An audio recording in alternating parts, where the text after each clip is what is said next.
Gary, 1906. They built a city from sand. 12 million cubic yards of it, moved, reshaped, engineered into streets, rail lines, and a harbor in less than 2 years. At the center, a steel mill so large it would become the biggest in North America. Within decades, more than 30,000 workers would pass through its gates. By 1960, nearly 180,000 people lived in the city it created. They called it the City of the Century. And for a while, it looked like it might be. Families arrived from across the world: Poland, Serbia, Mexico, the American South, chasing something solid: a paycheck, a house, a future. In Gary, that future felt real. A steel worker could raise a family on one income, send kids to school, build something that lasted. And then it changed. Not overnight, not with one disaster, but slowly, quietly. Crime and open immorality. This immorality was shrouded in a black pall of smoke from the steel mills. In 1994, Gary was dubbed the murder capital of the U.S. Decisions made far from this city began to redraw it. Machines replaced workers. Global markets replaced local control. And the company that built Gary stopped needing it the same way. Today, the mill still stands, still producing millions of tons of steel every year. But the workforce has dropped from over 30,000 to just around 2,000. The population has fallen from nearly 180,000 to about 67,000. More than 13,000 buildings now sit abandoned. It's gotten worse. It's gotten worse. In what way? The drugs, the property. It's more abandoned buildings, abandoned schools, and abandoned houses. Entire neighborhoods emptied.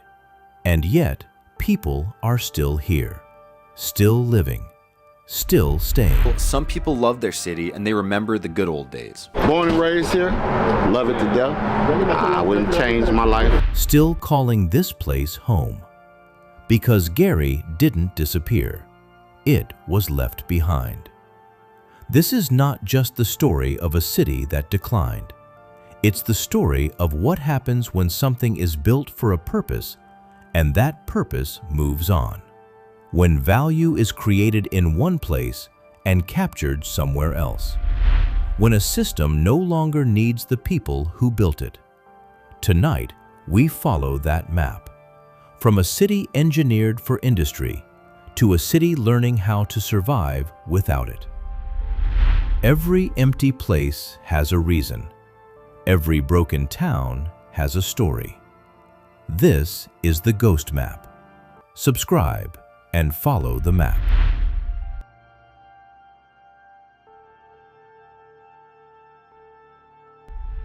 Built from nothing, designed for one purpose, owned by one system. To understand what happened to Gary, you have to understand what it was built to be. Gary was not a town that grew, it was a town that was planned. In 1906, U.S. Steel didn't just build a factory on the southern edge of Lake Michigan. It built everything around it. A subsidiary, the Gary Land Company, laid out the streets, installed the sewer lines, wired the electricity, built the housing, funded the schools, and supported the hospitals. The city was engineered the same way the mill was engineered, for output, for efficiency, for scale. The workers were not incidental to this plan. They were the plan. Tens of thousands of bodies were needed to operate blast furnaces, coke ovens, and rolling mills running 24 hours a day. Steel production did not pause. It did not slow. It required constant labor. So the company built a place where that labor could live. And for a time, the bargain worked. The wages were real. union-backed middle-class wages that allowed a steelworker to buy a home, raise a family, and send children to college. For black families leaving the Jim Crow South, Gary offered something rare, a paycheck that did not depend on submission, a path to stability, a future that felt earned.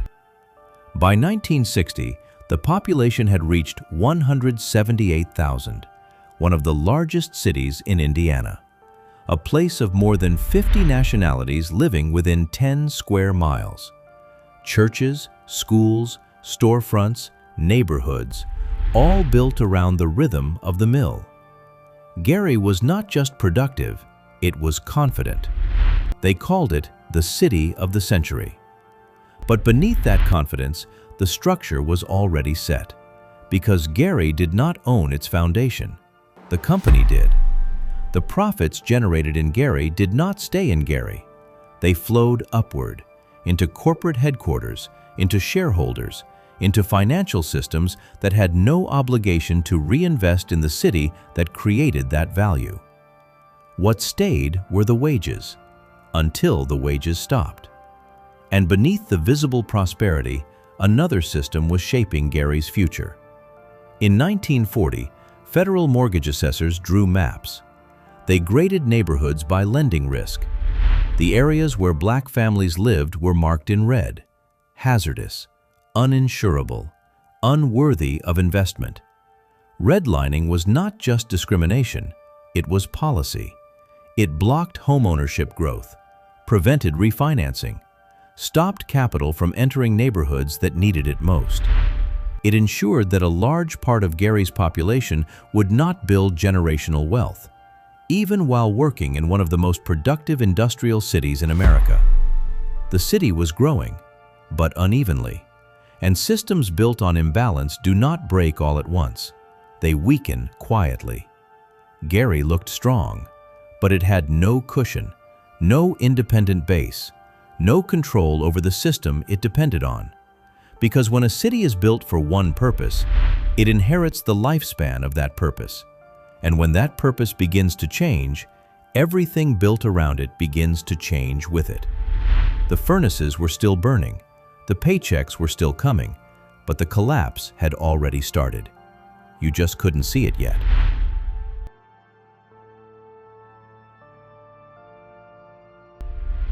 Gary didn't collapse in a single moment.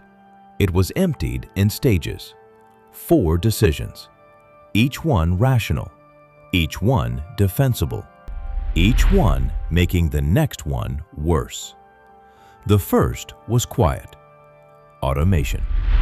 By the 1950s, U.S. Steel had already begun reducing labor needs through technology. Machines replaced roles. Efficiency increased. Output remained high. Fewer workers were needed to produce the same steel. At first, it wasn't visible. Then, it was. At its peak, Gary Works employed over 30,000 workers. By 1990, that number had dropped below 6,000. Today, it hovers around 2,200. The mill was still there. The jobs were not. The second decision came from outside: global competition. After World War II, countries like Japan and West Germany rebuilt their steel industries with newer plants and more efficient systems. Their steel was cheaper, sometimes better. American companies had a choice: reinvest or reduce. They chose reduction, not because it was wrong, because it was profitable.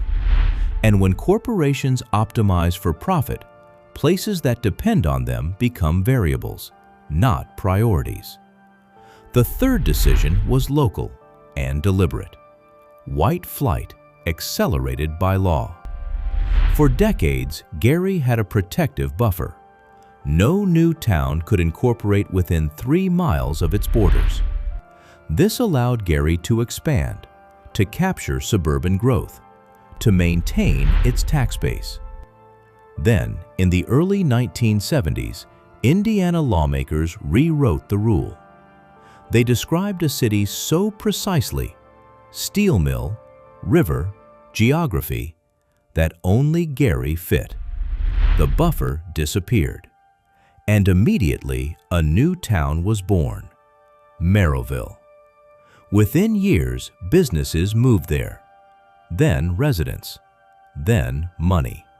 More than 100 major companies relocated from Gary to Merrillville. Tens of thousands of residents followed, many of them middle class. The tax base left, but the costs didn't. Gary still had to maintain roads, schools, services for fewer people with less money. And then came the final decision, the one that made everything irreversible. In the 1980s, U.S. Steel bought Marathon Oil for $6.4 billion. Then it changed its name to USX Corporation. The message was clear. Steel was no longer the core business. The chairman said it plainly. The duty of management is to make money, not steal. It was honest. It was also the end. Because Gary had been built for steel, and now steel was no longer the priority. The corporation didn't leave Gary. It simply stopped needing it. And when a system stops needing a place, it doesn't destroy it. It drains it. Jobs disappear. People leave. Businesses follow. Revenue collapses. Gary wasn't abandoned in a single moment. It was outgrown. And once that process begins, it rarely reverses. Because the forces driving it don't live in the city. They operate far above it. And by the time the effects reach the ground, it's already too late to stop them.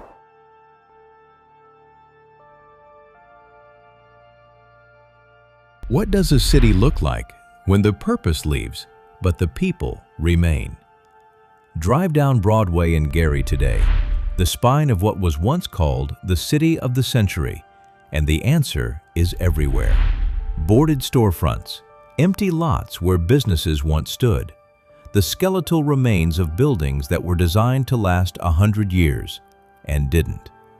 At the end of the street, rising above everything, the steel mill is still there, still burning, still producing, still alive, just without the people who built the city around it. This is the contradiction at the center of Gary.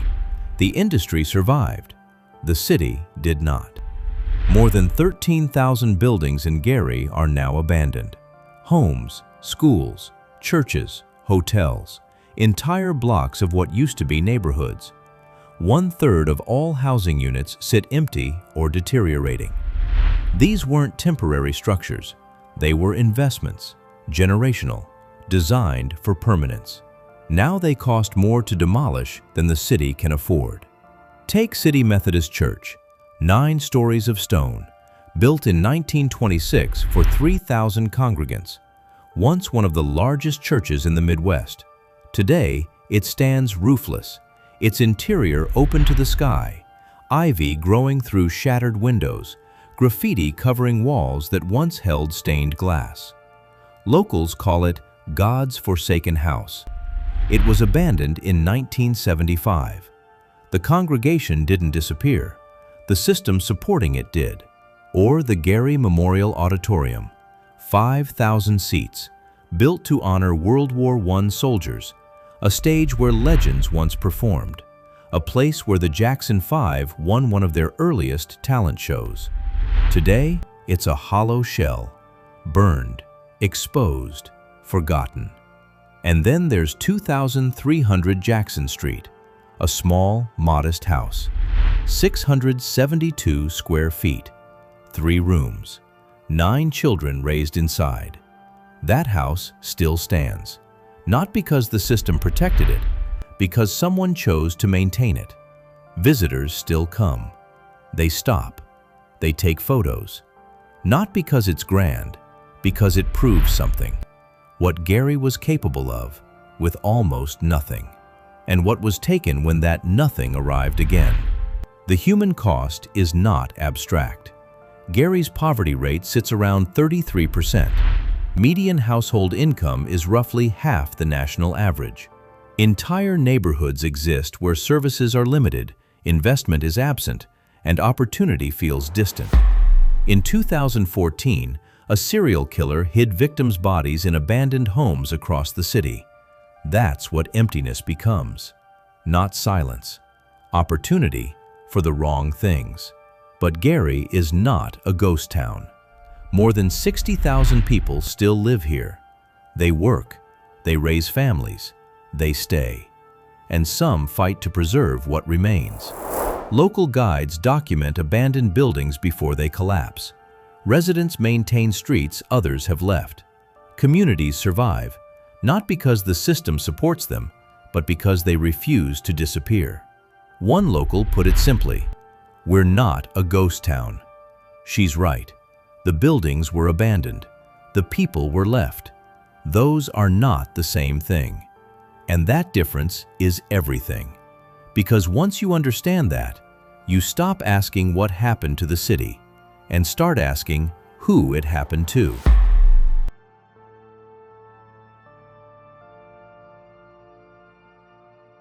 Gary is often explained as a tragedy.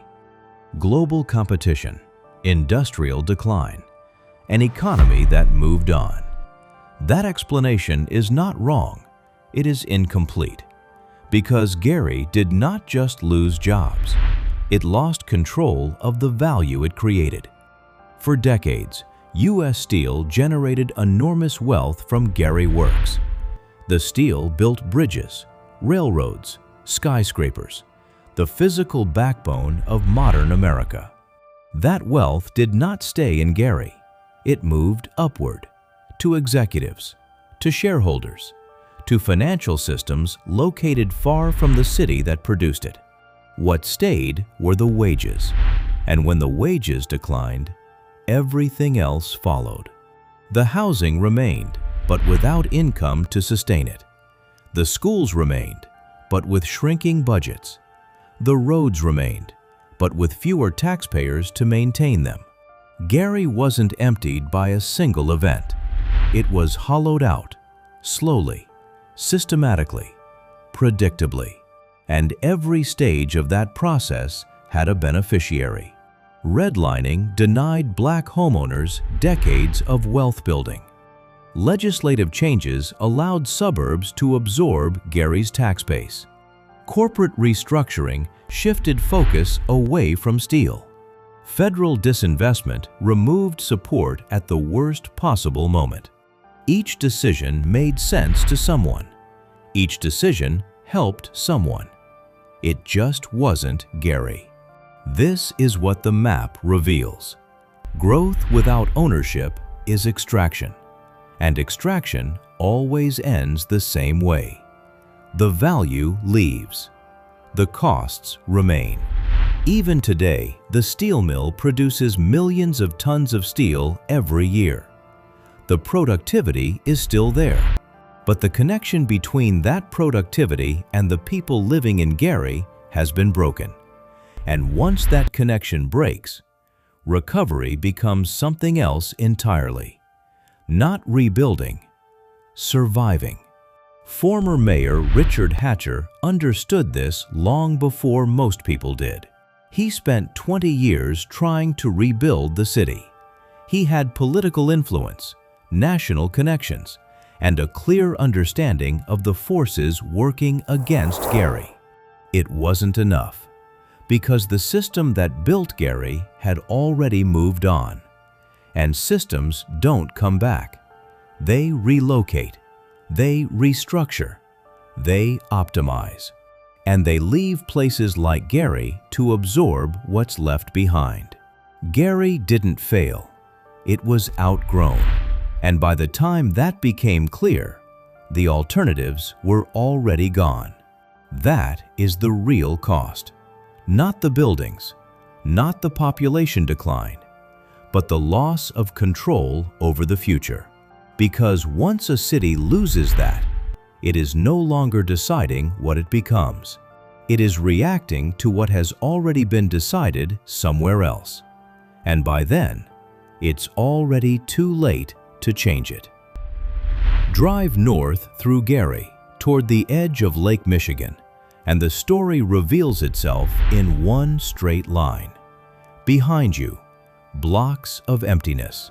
Beside you, buildings that used to matter. In front of you, the mill, still burning, still producing millions of tons of steel every year. Still there, with a fraction of the workers who once built the city around it. That is the image that defines Gary. The engine survived. The system around it did not. What the mill needed, a massive workforce, a dense city, a network of families, schools, and neighborhoods, is no longer required. Automation replaced labor. Suburbs absorbed the tax base. Capital moved elsewhere. And more than 60,000 people stayed. Not because they couldn't leave, because this is home. Gary is not a ghost city.